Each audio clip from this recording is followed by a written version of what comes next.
الحمد لله نحمده ونستعينه ونستغفره ونعوذ بالله من شرور أنفسنا ومن سيئات أعمالنا من يهد الله فلا مضل له ومن يضلل فلا هادي له وأشهد أن لا إله إلا الله وحده لا شريك له وأشهد أن محمدا عبده ورسوله أما بعد فإن خير الحديث كتاب الله وخير الهدي هدي محمد صلى الله عليه وسلم وشر الأمور محدثاتها وكل محدثة بدعة وكل بدعة ضلالة وكل ضلالة في النار.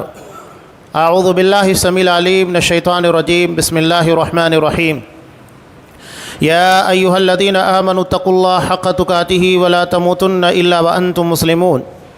يا أيها الناس اتقوا ربكم الذي خلقكم من نفس واحدة وخلق منها زوجها وبث منهما رجالا كثيرا ونساء واتقوا الله الذي تساءلون به والأرحام إن الله كان عليكم رقيبا. يا أيها الذين آمنوا اتقوا الله وقولوا قولا سديدا يصلح لكم أعمالكم ويغفر لكم ذنوبكم ومن يطع الله ورسوله فقد فاز فوزا كبيرا فوزا عظيما. وقال ومن يشاقق الرسول من بعد ما تبين له الهدى ويتبع غير سبيل المؤمنين نوله ما تولى ونصله جهنم وساءت مصيرا. وقال وأنزلنا إليك الذكر لتبين للناس ما نزل إليهم ولعلهم يتفكرون.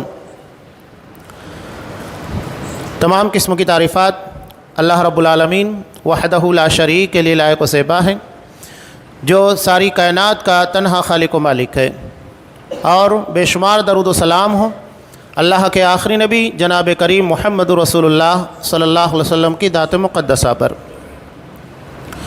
محترم سامعین، عزیز ماں اور بہنوں، خطبہ مسنونہ کے فوراً بعد سورہ نساء کی ایک آیت میں نے آپ کے سامنے تلاوت کی. اللہ نے ارشاد فرمایا وَمَن يُشَاقِقِ الرَّسُولَ مِن بَعْدِ مَا تَبَيَّنَ لَهُ الْهُدَى، کہ ہدایت کے واضح ہو جانے کے بعد اگر کوئی رسول سے ہٹ کر راستہ بناتا ہے وَيَتَّبِعْ غَيْرَ سَبِيلِ الْمُؤْمِنِينَ، اور مومنوں سے ہٹ کر کسی اور راستے کی اتباع کرتا ہے نُوَلِّهِ مَا تَوَلَّى، تو وہ جدھر جائے گا ہم اسے ادھر ہی پھیر دیں گے. وَنُصْلِهِ جہنم، اور انجام کار ہم اسے جہنم میں داخل کریں گے. وَسَاءَتْ مَصِيرًا، جو بدترین ٹھکانہ ہے. عقیدہ و منہج کے اعتبار سے یہ آیت بہت اہمیت کی حامل ہے. شک کہتے ہیں کچھ چیزوں کو لے کر علیحدہ ہو جانا، یعنی دین کی کچھ باتوں کو لے کر اپنا ایک الگ راستہ اور الگ طریقہ اختیار کرنا. آج آپ دنیا میں جتنے مسالک دیکھیں گے جو اہل سنت والجماعت سے کٹے ہوئے ہیں. اب یہاں بڑا مسئلہ اس نام کا بھی ہے، اہل سنت والجماعت. اس لفظوں کو سننے کے بعد بعض لوگ سمجھتے ہیں کہ بریلوی اس سے مراد ہے، انہوں نے اپنے نام کے سامنے لگا لیا ہے. تو کیا نام لگا لینے یا لیبل لگانے کی بنیاد کے پر آپ حقیقت میں عقیدہ و منہج کے اعتبار سے صحیح ہو جائیں گے؟ نہیں. ہر جگہ آپ اگر دیکھیں گے تعبیرات کی غلطیاں ہیں، یعنی وہ تعبیر، وہ تشریح جو آپ صلی اللہ علیہ وسلم نے اور اصحاب کرام نے پیش کی، اسی میں توڑ مڑوڑ کیا گیا ہے، اور وہیں سے باطل کو راستہ ملتا ہے اپنا الگ دھڑا بنانے کا، اپنی الگ جماعت بنانے کا. چاہے آپ شیعہ کی بات کیجئے، خوارج کی بات کیجئے، جو اسلام کے اولین ترین، اسلام کے اندر پیدا ہونے والے فرقے تھے، جو حقیقت میں اسلام پر قائم ہی نہیں رہے.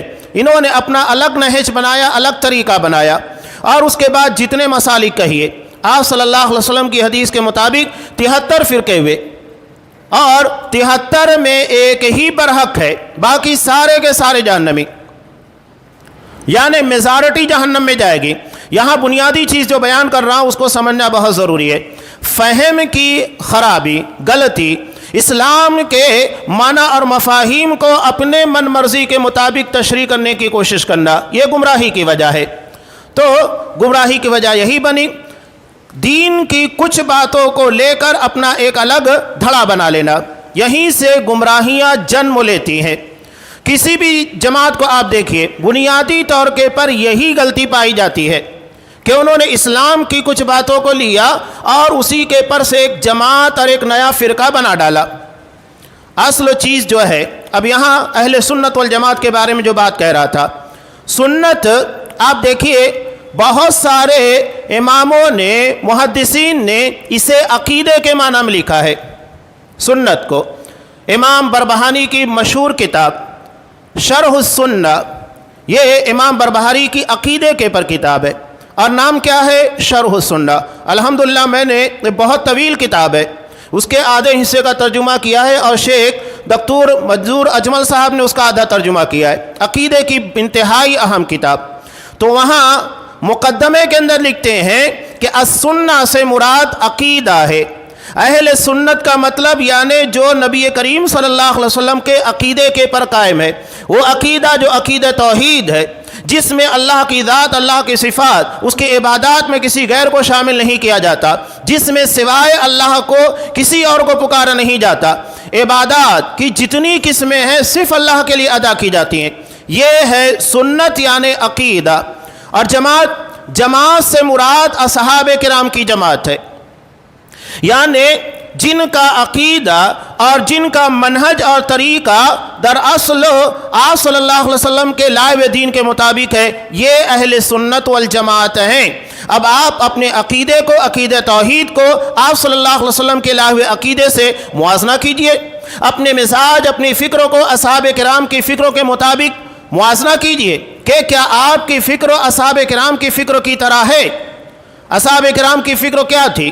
نبی کی حدیث آ جانے کے بعد وہ کسی اور کی بات کو ترجیح نہیں دیتے، چاہے حضرت ابو بکر صدیق ہو، عمر فاروق ہو۔ نبی کریم صلی اللہ علیہ وسلم نے اپنے بعد کیا کہا تھا؟ فَسَيَرَى اخْتِلَافًا كَثِيرًا، میرے بعد تم بہت سارے اختلاف دیکھو گے۔ تو کیا اختلاف قائم رکھنا ہے؟ نہیں، آپ صلی اللہ علیہ وسلم نے اختلاف کا حل بتایا۔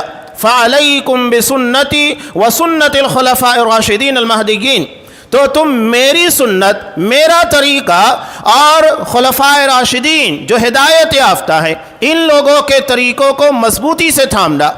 آپ صلی اللہ علیہ وسلم نے یہاں صرف اپنا طریقہ نہیں بیان کیا، بلکہ کہا خلفائے راشدین کا بھی طریقہ، یعنی اصحاب کرام کو کسی جگہ آپ نے اپنے سے علیحدہ نہیں کیا۔ اس روایت کو بھی دیکھیے ترمذی کی، جہاں پر آپ نے 73 فرقوں کا تذکرہ کیا۔ صحابہ نے پوچھا کہ اللہ کا رسول و ناجی گروہ کون سا ہے جو نجات پائے گا؟ تو آپ صلی اللہ علیہ وسلم نے نام نہیں بتایا۔ نام بتا لیتے تو سارے لوگ اپنا نام وہی رکھ لیتے اور سمجھتے کہ ہم نجات پانے والے۔ آپ صلی اللہ علیہ وسلم نے طریقہ بتایا، کہا ما انا علیہ اليوم و اصحابی، آج جس منہج، جس عقیدے اور دین کی جو تعبیرات ہیں، دین کو جس طرح سمجھائے ہم نے، اس کے پر ہی وہ جماعت رہے گی جس کے پر میں اور میرے صحابہ ہیں۔ آپ صلی اللہ علیہ وسلم اتنا کہہ دیتے تھے کافی تھا، جس کے پر میں ہوں، لیکن آپ نے کسی جگہ صحابہ کو اپنے سے جدا نہیں کیا۔ یہی تو اصحاب اکرام کی اہمیت اور فضیلت ہے کہ نبی نے کبھی صحابہ کو اپنے سے جدا نہیں کیا، ہر مقام کے پر صحابہ کو ساتھ رکھا۔ قرآن مجید نے کہا کہ جو اللہ کے رسول سے ہٹ کر راستہ بناتا ہے اور سبیل المؤمنین کی اتباع نہیں کرتا، مفسرین نے لکھا ہے یہاں سبیل المؤمنین سے مراد اصحاب کرام کی جماعت ہے، اس لیے کہ اولین مومنین کون تھے؟ اصحاب کرام۔ قرآن مجید جہاں پر یہ کہتا ہے کہ فَإِنْ آمَنُوا بِمِثْلِ مَا آمَنْتُمْ بِهِ فَقَدِ اهْتَدَوْا، کہ اگر یہ یہود یا دنیا کے جتنے انسان ہیں یہ تمہاری طرح ایمان لے کر آئے، کس کی طرح؟ تمہاری طرح۔ قرآن کے اول مخاطب کون تھے؟ اصحاب کرام۔ تو اصحاب کرام کی جماعت کے ایمان کو قرآن نے معیار قرار دیا، جس طرح صحابہ ایمان لے کر آئے اسی طرح ایمان لانا ہوگا۔ ہر جگہ آپ دیکھیے نبی کے ساتھ ساتھ اصحاب کرام کو اہمیت دی گئی، اور یہی فہم سلف ہے۔ ہم صرف قرآن و حدیث کی بات نہیں کرتے، ہم یہ کہتے ہیں قرآن و حدیث کو فہم سلف کی روشنی میں سمجھا، یعنی جس طرح اصحاب کرام نے قرآن و حدیث کو سمجھا ہے اسی طرح ہم بھی سمجھیں گے۔ ورنہ قرآن اور حدیث، بہت سارے لوگ ہیں قرآن کی آیتیں لیں گے، حدیث لیں گے، اپنی من مانی تشریحات لوگوں کے سامنے پیش کریں گے کہ اس آیت کا یہ مطلب ہے، منکرین حدیث کیوں گمراہ ہوئے؟ ان لوگوں نے کہا کہ نہیں، قرآن مجید تو صاف کہتا ہے کہ قرآن ہمارے لیے کافی ہے، کہ اللہ نے ہمیں ایک ایسی کتاب دی ہے جس میں ساری چیزوں کا تفسیرہ ہے، تفصیلا لکل شیء، ساری چیزیں بیان کر دی گئی ہیں۔ تو جب قرآن مجید کے اندر ساری چیزوں کو بیان کر دیا گیا ہے تو ہمیں کیا ضرورت ہے حدیث کی؟ انہوں نے اپنی مرضی، اپنی عقل و اپنی فہم کو اہمیت دی، جبکہ قرآن نے خود کہا وَأَنزَلْنَا إِلَيْكَ الذِّكْرَ لِتُبَيِّنَ لِلنَّاسِ مَا نُزِّلَ إِلَيْهِمْ، یہ ذکر، یہ شریعت، یہ قرآن ہم نے نازل کیا ہے۔ قرآن کے نزول کی نسبت اللہ نے اپنی طرف کی، اور نبی کو کیا ذمہ داری دی؟ قرآن ذمہ داری دے رہا ہے لِتُبَيِّنَ لِلنَّاسِ مَا نُزِّلَ إِلَيْهِمْ، یہ آپ کی ذمہ داری ہے، اللہ نے جو چیز اتاری ہے اس کی تبیین کرے، اس کی تشریح کرے۔ یہ آپ صلی اللہ علیہ وسلم کو قرآن نے ذمہ داری دی۔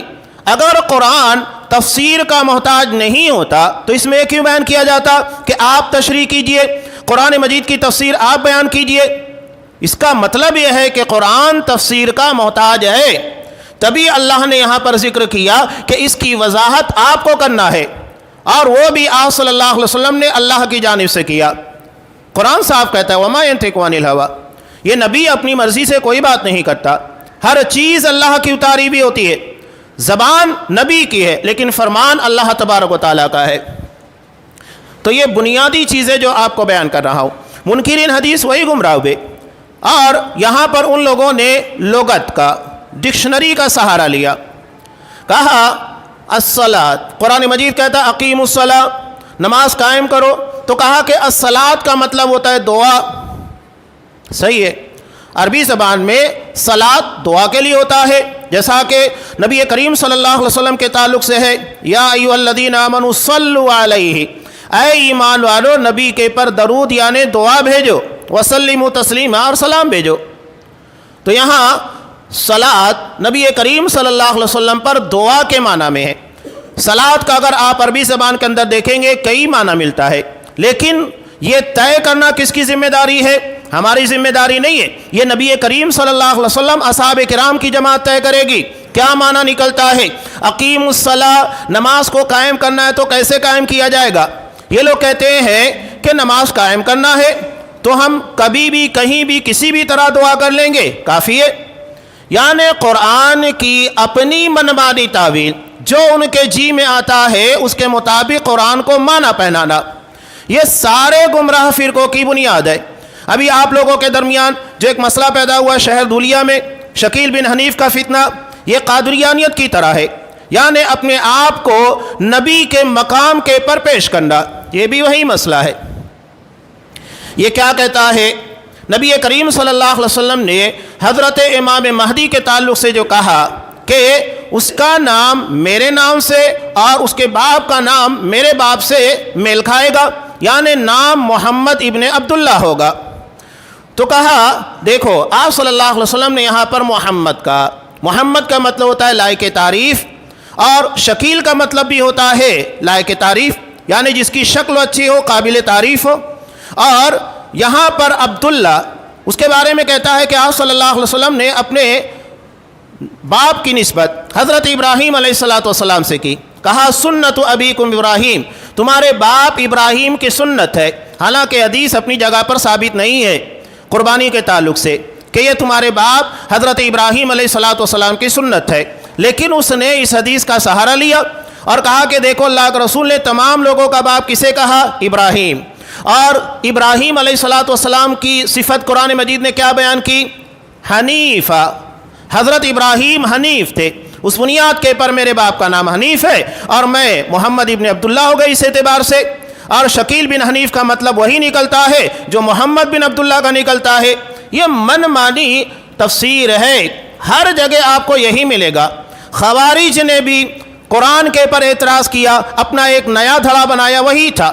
حضرت امام بخاری رحمۃ اللہ علیہ نے پوری ایک طویل روایت کو پیش کیا جو حضرت علی رضی اللہ تعالیٰ عنہ اصحاب کرام کے خلاف کھڑے ہوئے تھے۔ آج یہ خارجیت جدید شکل میں، چاہے آپ اس کو داعش کہیے یا آپ اس کو اخوانیت کہیے، یہ آج ورڈ کے اندر پائی جاتی ہے، بلکہ اخوانیت کے پر اگر بات کی جائے ہمارے اندر بھی وہ چیز ملے گی۔ یہ علماء کے پر اعتراضات کرنا، نکتہ چینیاں کرنا، یہ خارجی ذہنیت ہے۔ نبی کریم صلی اللہ علیہ وسلم پر سب سے پہلے اعتراض کرنے والا کون تھا؟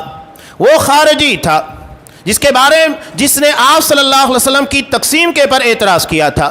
سب سے پہلے نبی کے پر اعتراض۔ جب آپ صلی اللہ علیہ وسلم پلٹ کر جانے لگا تو کیا کہا کہ اس کی نسل سے ایسے لوگ پیدا ہوں گے جو قرآن مزے لے لے کر پڑھیں گے، ان کی عبادت کے سامنے تم اپنی عبادت ہلکی سمجھو گے، لیکن یہ دین سے ایسے ہی نکل جائیں گے جیسا کہ تیر کمان سے نکل جاتا ہے، یعنی ان کا دین سے کوئی تعلق نہیں ہوگا۔ یہ ہے خارجی ذہنیت۔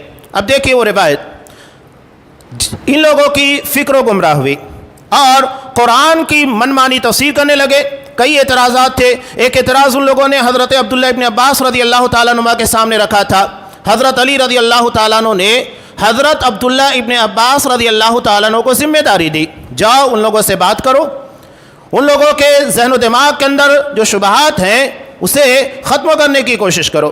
چنانچہ یہ گئے، ان لوگوں نے قرآن پر اعتراض کیا، کہا کہ قرآن میں جگہ جگہ یہ لفظ استعمال ہوا ہے وَكَانَ اللَّهُ عَلِيمًا حَكِيمًا وَكَانَ اللَّهُ غَفُورًا رَحِيمًا۔ عربی زبان میں کانا کا مطلب ہوتا ہے تھا، یعنی بات ماضی کی ہے، پاسٹ کی، یعنی اللہ علیم اور حکیم تھا، اللہ غفور اور رحیم تھا۔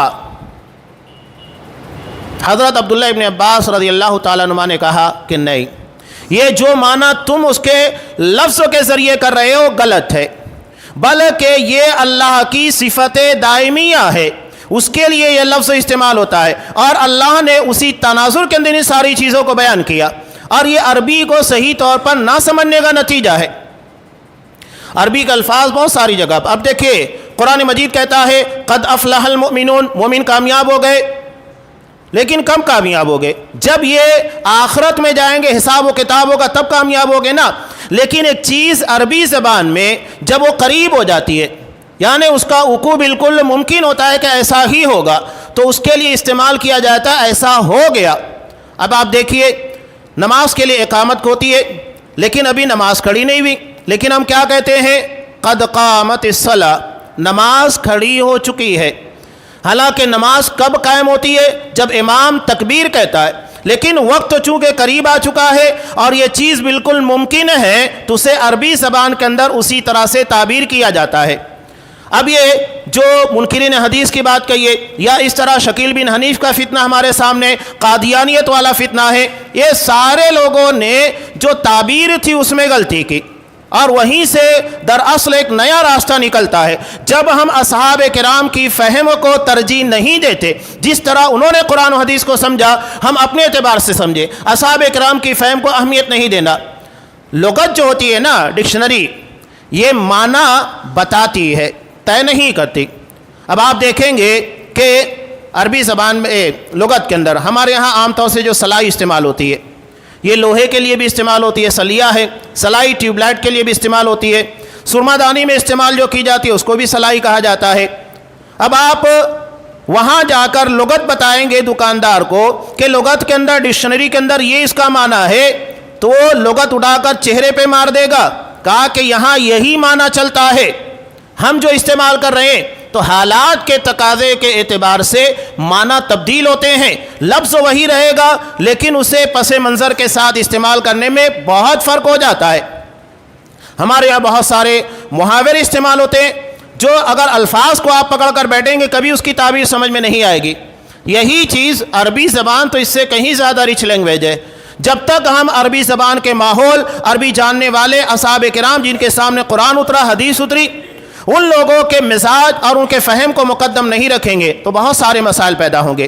حضرت عبداللہ ابن عباس رضی اللہ تعالیٰ عنہ سے ان لوگوں نے ایک اور سوال کیا کہ اعتراضات دیکھیے، اپنی عقل کو جو ترجیح دی جاتی ہے، حضرت امیر معاویہ رضی اللہ تعالیٰ عنہ اور حضرت علی رضی اللہ تعالیٰ عنہ، ان لوگوں کے درمیان تنازع پیدا ہوا۔ تنازع پیدا ہونے کے بعد صلح کا ایک راستہ نکالا گیا۔ حضرت ابو موسیٰ اشعری رضی اللہ تعالیٰ عنہ یہ حضرت علی رضی اللہ تعالیٰ عنہ کی طرف سے حکم بنے، اور اس کے بعد حضرت امیر معاویہ رضی اللہ تعالیٰ عنہ کی طرف سے حضرت مغیرہ بن شعبہ رضی اللہ تعالیٰ عنہ کو حکم بنایا گیا۔ یہ دو لوگ تھے، دونوں نے ذمہ داری دی، دونوں جاؤ باتیں کرو، اور جو فیصلہ تم کرو گے دونوں جماعت اسے تسلیم کرے گی۔ اب ان لوگوں نے قرآن مجید کی آیت کو اٹھایا، قرآن کو نیزے کے پر اٹھایا اور سورہ مائدہ کی آیت کا غلط معنی بیان کرنا شروع کر دیا، اور حضرت علی، حضرت امیر معاویہ رضی اللہ تعالیٰ عنہ دونوں کو کافر قرار دیا۔ کہا وَمَن لَّمْ يَحْكُم بِمَا أَنزَلَ اللَّهُ فَأُولَٰئِكَ هُمُ الْكَافِرُونَ، جو اللہ کے نازل کردہ دین شریعت قرآن کے مطابق فیصلہ نہیں کرے گا کافر ہے۔ ان لوگوں نے قرآن کو جج بنانے کے بجائے انسانوں کو جج بنا دیا، کافر۔ عجیب بات ہے، یہی دراصل ان کی خرابی ہے۔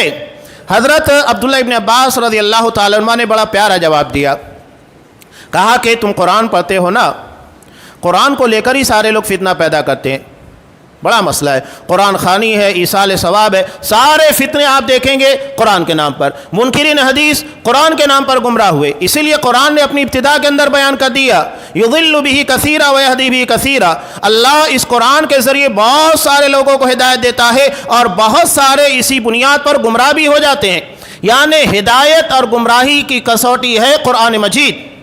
تو یہ گمراہ ہونے والے یہی ہے جو قرآن کو اپنے معنی پہنانے کی کوشش کرتے ہیں، اپنی فہم کے مطابق سمجھنے کی کوشش کرتے ہیں، وہی غلطی ہوتی ہے۔ حضرت عبداللہ ابن عباس رضی اللہ تعالیٰ عنہ نے کہا کہ سورہ نساء پڑھتے ہو، اللہ نے وہاں پر کیا بیان کیا کہ اگر میاں بیوی کے درمیان تنازع ہو جائے تو کیا کرنا چاہیے؟ فَبْعَثُوا حَكَمًا مِّنْ أَهْلِهِ وَحَكَمًا مِّنْ أَهْلِهَا إِن يُرِيدَا إِصْلَاحًا يُوَفِّقِ اللَّهُ بَيْنَهُمَا، کہ دونوں کے درمیان تنازع ہونے کی صورت میں ایک حکم مرد کی طرف سے ہو، ایک آدمی پنچ جسے کہا جاتا ہے، اور دوسرا عورت کی طرف سے ہو، اگر یہ دونوں اصلاح چاہتے ہیں تو اللہ دونوں کے درمیان خیر پیدا کرے گا۔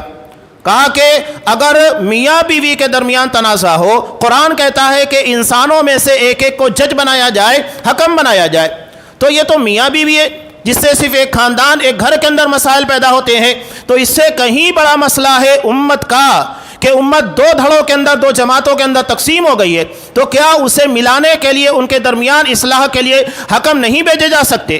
نتیجہ یہ ہوا کہ کئی سو لوگوں نے وہاں پر اپنی فکروں سے رجوع کیا اور اہل سنت والجماعت یعنی اصحاب اکرام کی جماعت میں آ کر شامل ہو گئے۔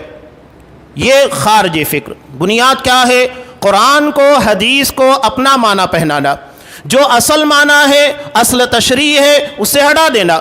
اب رافضیوں کے یہاں پر دیکھیے نا، قرآن مجید کی کیسی کیسی تفسیر بیان کرتے ہیں، آپ پڑھیں گے تو دنگ رہ جاتے ہیں۔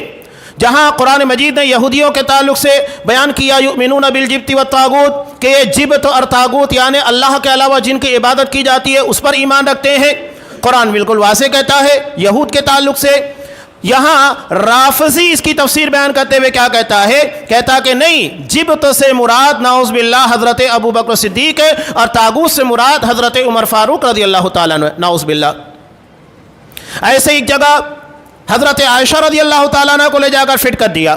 یہ من مانی تفسیر اور تعویلات ہیں، ہر جگہ آپ کو یہی نظر آئے گا۔ اصحاب اکرام کی زندگی کے اندر بھی دیکھیے یہ چیز پیدا ہوئی، آپ صلی اللہ علیہ وسلم نے فوری اصلاح کی، جیسا کہ ایک مشہور روایت، تین اصحاب اکرام، بخاری اور مسلم کی روایت ہے، تینوں نبی کریم صلی اللہ علیہ وسلم کے ازواج مطہرات کے گھروں پر آئے اور وہاں آپ صلی اللہ علیہ وسلم کی عبادت کے تعلق سے جاننا چاہتے تھے۔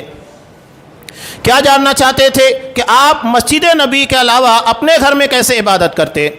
جب ان کو بتایا گیا تو کہنے لگے وَأَيْنَ نَحْنُ مِنَ النَّبِيِّ صلی اللہ علیہ وسلم قَدْ غُفِرَ لَهُ مَا تَقَدَّمَ مِن ذَنبِهِ وَمَا تَأَخَّرَ، ہمارا اور نبی کا کیا مقابلہ، جب کہ اللہ کے رسول کے اگلے پچھلے تمام گناہوں کو اللہ نے بخش دیا ہے، تو ہمیں تو اس سے زیادہ عبادت کرنا چاہیے۔ اور یہیں سے فکری گمراہی پیدا ہوتی ہے کہ اسلام کو اپنے مزاج، اپنی فکروں کے اعتبار سے سمجھنے کی غلطی کرنا۔ ایک کہنے لگا ساری رات نماز پڑھوں گا، ایک کہتا ہے ہمیشہ روزہ رکھوں گا، ایک کہتا ہے شادی نہیں کروں گا۔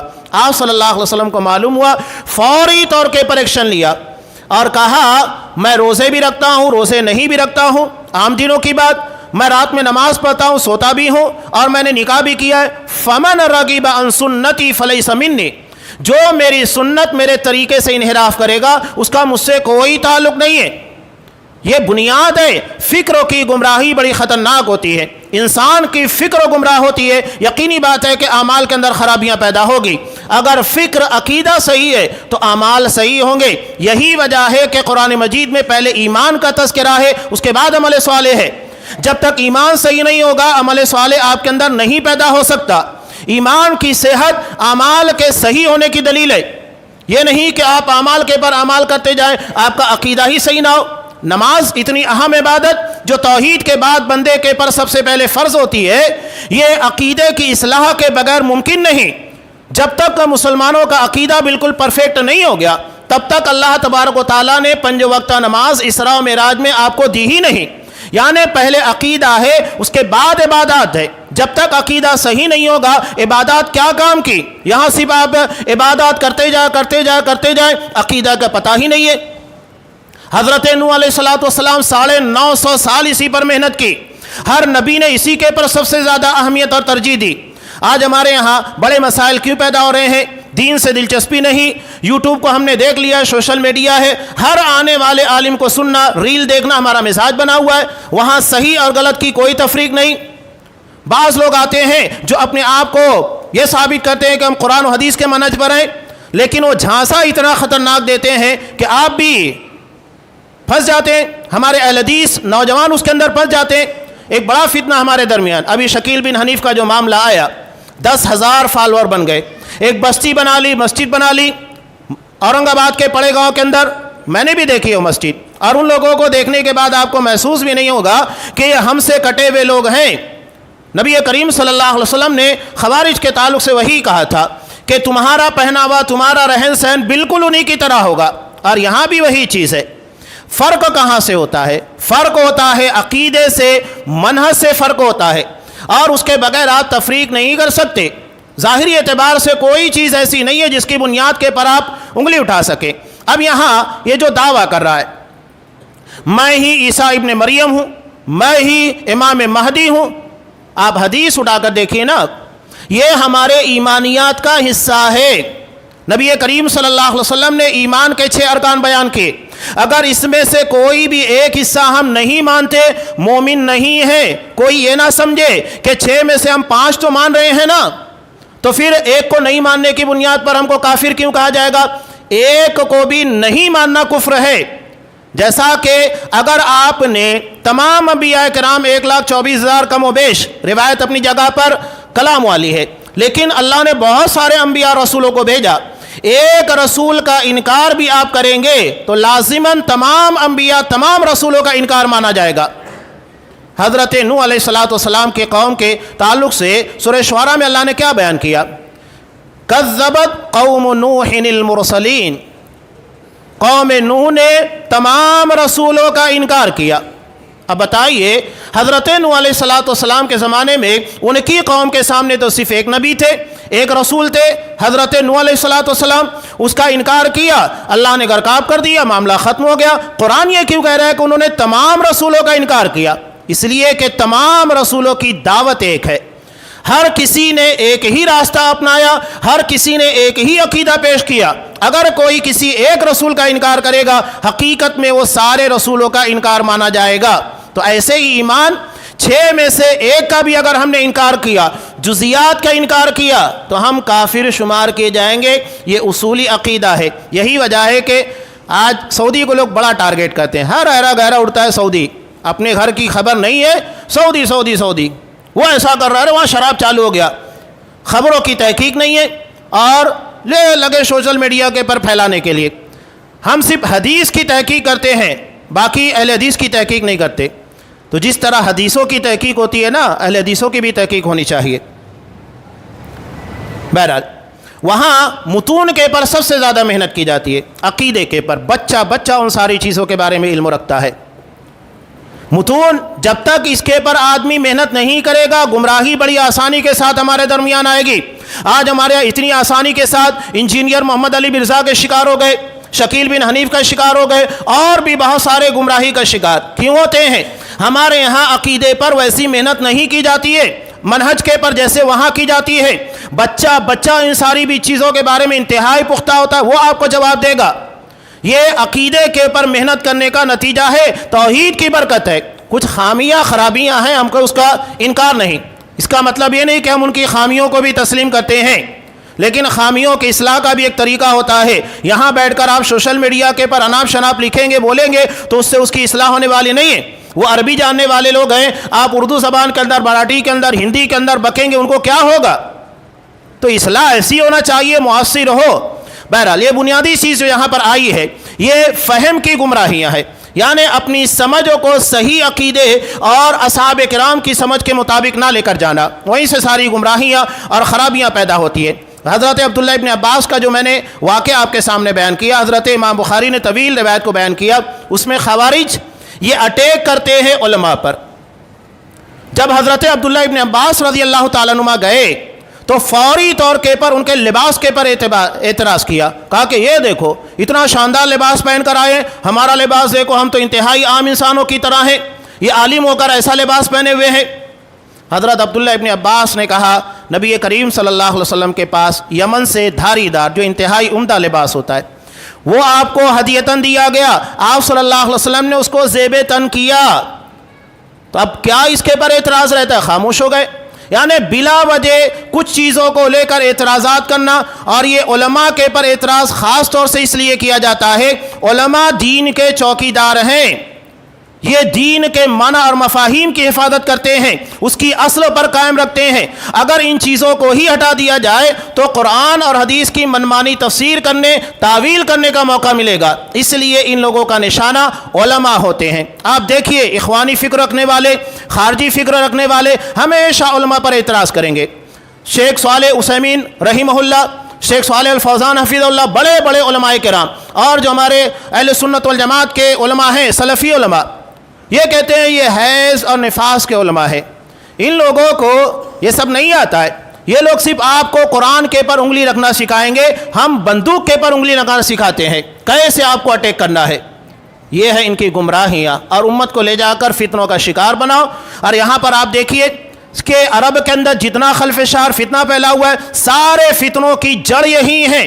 آپ کھود کھود کر دیکھیے، یہ فتنہ پھیلائیں گے اور گالیاں دیں گے سعودی عرب کو۔ سعودی کیا کر رہا ہے؟ یہ کیا ہوا؟ فتنہ تم پھیلاؤ گے، گھان تم پھیلاؤ گے، کچرا تم پھیلاؤ گے، سعودی اس کو اگر صاف کرے گا تم صاف کرو۔ یہ ٹارگیٹ در اصل کچھ اور رکھے ہوئے ہیں۔ ان لوگوں کا اصل ایجنڈا یہود اور رافضیوں کو تقویت پہنچانا ہے۔ آپ عراق کو دیکھیے، وہاں پر بھی وہی کیا گیا۔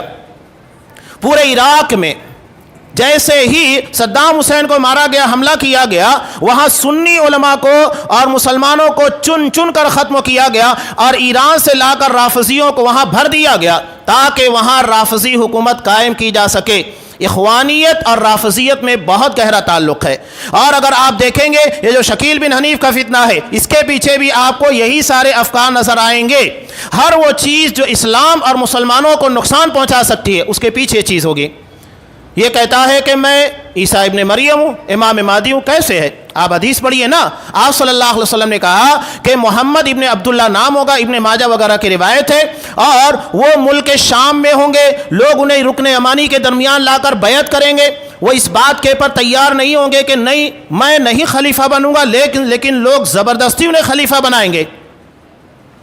حضرت عیسیٰ آسمان سے اتریں گے اور دمشق کی جامع مسجد کے منارہ بیضا کے پاس اتارا جائے گا۔ ساری حدیثیں اپنی جگہ پر ہیں، اور اس کے پر ایمان رکھنا ضروری ہے۔ اگر کوئی ان ساری چیزوں میں سے کسی ایک کو نہیں مانتا تو سمجھ لیجئے کہ وہ مومن نہیں ہے۔ تو یہ اس بنیاد کے پر یہ جو دعویٰ ہے، یا اس طرح کے شخصوں کے پر جو ایمان رکھتے ہیں، ارکان ایمان کی روشنی میں اگر آپ جائزہ لیں گے تو یہ اسلام میں نہیں ہے، اسلام کے باہر ہو چکے ہیں۔ لیکن کسی کے پر کفر کا فتویٰ لگانے سے پہلے اسلام کے اندر یہ چیز بھی ہے کہ انہیں سمجھایا جائے، کنوینس کیا جائے، ان کے اعتراضات شبہات کو دور کیا جائے۔ اس کے بعد بھی اگر نہیں مانتا ہے تو پھر حجت پوری ہو جاتی ہے اور پھر معاملہ ختم ہو جاتا ہے۔ تو ڈائریکٹ کسی کو کفر کا یا مشرک کا فتویٰ لگانا آسان نہیں ہے۔ اپنی حجت کو پورا کیا جائے، پورا کرنے کے بعد پھر آپ کہہ سکتے ہیں کہ ہاں یہ اسلام کے باہر ہو گیا ہے۔ اس کے بغیر آپ یہ کام نہیں کر سکتے ہیں، یہ ذمہ داری اسلام نے ہم کو دی ہے۔ یہ بنیادی باتیں جو میں نے آپ کے سامنے رکھی، ایک تناظر کے اندر، تو اس کی بنیادی چیز یہی تھی قرآن نے جو بیان کیا، وَيَتَّبِعْ غَيْرَ سَبِيلِ الْمُؤْمِنِينَ، کہ سبیل المؤمنین جو مسلمانوں کا صحابہ کا راستہ ہے اس کے علاوہ کی پیروی کرنا۔ اب آپ دیکھیے اصحاب کرام کا منہج راستہ کیا تھا۔ نبی کریم صلی اللہ علیہ وسلم کی وفات کے بعد ایک بڑا سوال پیدا ہوا، حضرت عمر فاروق بھی وہاں پر جذبات میں کہہ رہے تھے نہیں، اللہ کے رسول صلی اللہ علیہ وسلم کی وفات نہیں ہوئی ہے، بلکہ آپ کہیں گئے ہیں واپس آئیں گے، جیسا کہ حضرت موسیٰ گئے تھے اور آ کر اپنے دشمنوں کا قلع کما کریں گے۔ حضرت ابوبکر صدیق رضی اللہ تعالیٰ عنہ وہاں پر نہیں تھے، آئے اور آنے کے بعد کہا من کان یعبد محمدا فإن محمدا قد مات، قرآن کی حقیقی تفسیر بیان کی۔ جو تفسیر صحابہ سمجھتے ہیں وہی ہم سمجھیں گے۔ قرآن کی سب سے بہتر تعبیر انہوں نے بیان کی کہ جو محمد صلی اللہ علیہ وسلم کی عبادت کرتا تھا اسے جان لینا چاہیے کہ آپ کی موت واقع ہو چکی ہے۔ موت کا لفظ استعمال کیا۔ بعض لوگ کہتے ہیں نہیں، آپ صلی اللہ علیہ وسلم کے لیے موت نہیں استعمال کرنا چاہیے، پھر کیا کرنا چاہیے؟ آپ کیسے کہیں گے کہ ایک انسان اس دنیا سے کسی دوسری دنیا میں چلا گیا ہے؟ قرآن اسی کو موت سے تعبیر کرتا ہے۔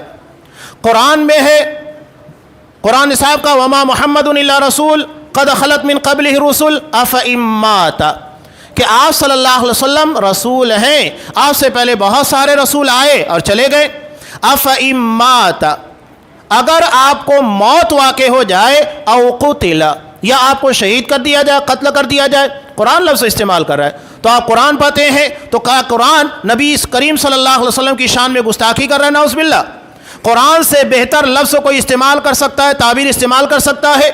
حضرت ابوبکر صدیق نے بھی وہی کیا۔ جیسے ہی انہوں نے یہ کہا، حضرت عمر فاروق بھی جگہ پر بیٹھ گئے۔ صحابہ یقین آ گیا کہ آپ صلی اللہ علیہ وسلم کو موت واقع ہو چکی ہے۔ یہ قرآن کی تفسیر ہے۔ اگر آپ من مانی قرآن و حدیث کی تفسیر کریں گے تو اس طرح کی گمراہیاں ہمارے درمیان آئے گی۔ ابھی ایک بڑا فتنہ ہمارے درمیان اور ہے، اس سے کہیں زیادہ فالوور ہے انجینئر محمد علی مرزا کے۔ یہ تو چند لوگوں کے درمیان ہے نا، شکیل بن حنیف کا، یہ تو آپ دیکھیے جہاں تک اردو دنیا ہے یوٹیوب کے ذریعے وہاں تک پہنچا ہوا ہے۔ اور یہ عالم نہیں ہے، قرآن صحیح سے نہیں پڑھ پاتا ہے، یوٹیوب کے پر آتا ہے، کتابیں سجاتا ہے۔ آج تک اسے ممبر کے پر موقع نہیں ملا، نہ کسی مصلح کے پر کھڑا ہو سکا۔ یہ دین کا داعی بنے گا، یہ قرآن حدیث کی تفسیر بیان کرے گا۔ اور آج قرآن اور حدیث کو لے کر بعض لوگ حدیث عمار کو لے کر چلتے ہیں۔ امام بخاری نے جس کو روایت کیا تقتلہ الفیۃ الباغیہ، کہ حضرت عمار بن یاسر رضی اللہ تعالیٰ عنہ کو ایک باغی گروہ قتل کرے گا، شہید کرے گا، اور اس کے نام کے پر یوٹیوب کا چینل بھی بنا لیا، لوگوں کو گمراہ کر رہی ہے۔ وہی انجینئر محمد علی مرزا ہے۔ آپ کون ہوتے ہیں؟ الفیۃ الباغیہ، باغی گروہ کو حضرت امیر معاویہ رضی اللہ تعالیٰ عنہ کی جماعت قرار دینے والے۔ یہاں اس بنیاد کے پر صحابہ کے پر انگشت نمائی، اوروں کے پر کفر کے فتوے لگانے کا رواج شروع ہوا۔ اس نے یہ سارا فتنہ نوجوانوں کے درمیان چھوڑا۔ آپ دیکھیے باقاعدہ ان لوگوں کے پیچھے ٹیم ہوتی ہے، انہیں پروموٹ کیا جاتا ہے، اور غیروں کی طرف سے یوٹیوب کے پر سوشل میڈیا کے پر ان کی تعلیمات کو پھیلایا جاتا ہے، اس لیے کہ اسلام مخالف ہے، رافضیوں کا تم چھلا ہے۔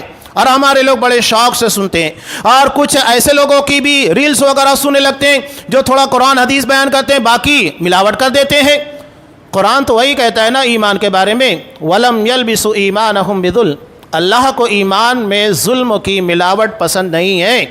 یہ لوگ تھوڑا سا ایمان لیں گے اور اس میں کفر کی آمیزش کریں گے، اور اس کے بعد لوگوں کے درمیان وہ ساری چیزیں لا کر بیان کریں گے۔ تو علماء سے آپ جتنا قریب رہیں گے اس طرح کے فتنوں سے محفوظ رہیں گے۔ ایک بڑی وجہ امام حسن بصری رحمہ اللہ کا بہت پیارا قول ہے، یہ کہتے ہیں جب فتنے آتے ہیں تو علماء انہیں پہچان لیتے ہیں، اور جب یہ پلٹ کر جانے لگتے ہیں، یعنی اپنے اثرات اور اپنی حشش حامانیہ لوگوں کے درمیان پھیلا چکے ہوتے ہیں، اس کے بعد لوگوں کو پتہ چلتا ہے کہ یہ فتنہ تھا۔ تو اللہ نے علماء کو اتنا بصیرت والا بنایا ہے، وہ ابتدا میں ہی بھاپ لیتے ہیں کہ فتنہ ہے، اور یہی چیز یہاں پر بھی آتی ہے، چاہے شکیل بن حنیف کا فتنہ کہیے، انجینئر محمد علی مرزا کا، علماء نے بہت پہلے ان ساری چیزوں کے بارے میں بولنا شروع کر دیا تھا، لیکن یہ عوام کی غلطی ہے۔ اور ہمارے یہاں ایک بات کا خصوصی دھیان رکھیے، جب تک ہم اپنے مساجد کے اندر قرآن و حدیث کے ساتھ عقیدے کے درس کا اہتمام نہیں کریں گے، یہ ہمارے بچے نوجوان ایسے ہی گمراہ ہوتے رہیں گے۔ آج سعودی کے اندر سب سے زیادہ انہی چیزوں کو توجہ دی جاتی ہے، بڑی بڑی کتابوں کو، بڑے بڑے محدثین کی کتابوں کو، علماء کی کتابوں کو جو عقیدے کے پر، منہج کے پر خصوصی درس کا اہتمام ہوتا ہے۔ یہاں کی طرح بڑے بڑے جلسے آپ کو نہیں دکھیں گے، لیکن آپ کو رپورٹ ملے گی کہ سال میں لاکھوں لوگ مسلمان ہوتے ہیں۔ کیسے ہوتے ہیں؟ بڑے بڑے جلسوں سے ہوتے ہیں، کنونسنگ۔ جب تک آپ عقیدے کا اور اس طرح کے دروس کا اہتمام نہیں کریں گے، مسائل حل نہیں ہوں گے، لوگ توجہ ہی نہیں دیتے۔ آج سعودی کے اندر آپ ایک بڑے پروگرام کی بات بتائیے، نہیں ہے، لیکن ہمارے سارے لوگ اسی کے پیچھے بھاگ رہے ہیں، جس کا کوئی فائدہ نہیں۔ کبھی کبھی ضرورت ہو تو کر لینا چاہیے، کوئی حرج نہیں، لیکن جو اہم ہے اسے ترجیح دی جائے۔ اللہ تبارک و تعالیٰ سے دعا ہے کہ پروردگار ہمیں اپنے ایمان اور عقیدے کے بارے میں خصوصی توجہ دینے کی توفیق دے، اور خاص طور سے ہماری سمجھ، ہماری فکر اور ہمارے کام کرنے کا طریقہ نبی کریم صلی اللہ علیہ وسلم کی سنت اور اصحاب کرام کی فہم، ان کے طریقے کے مطابق بنا۔ ہر قسم کی گمراہیاں جو نئے نئے طریقے سے مسلمانوں کے درمیان آ رہی ہیں، اس سے مسلمانوں کو، خاص طور سے نوجوانوں کو محفوظ رکھ، ہمیں اپنے ایمان اور عقیدے کے پر سلامت رکھ۔ وہ راستہ جو صراط مستقیم کا ہے، جو اصحاب کرام کا ہے، اسی راستے پر قائم و دائم رہنے کی توفیق عنایت فرما، آمین۔ بارک اللہ لنا ولکم فی القرآن العظیم ونفعنی وإیاکم بالآیات والذکر الحکیم، انہ تعالی جواد کریم ملک رؤوف رحیم۔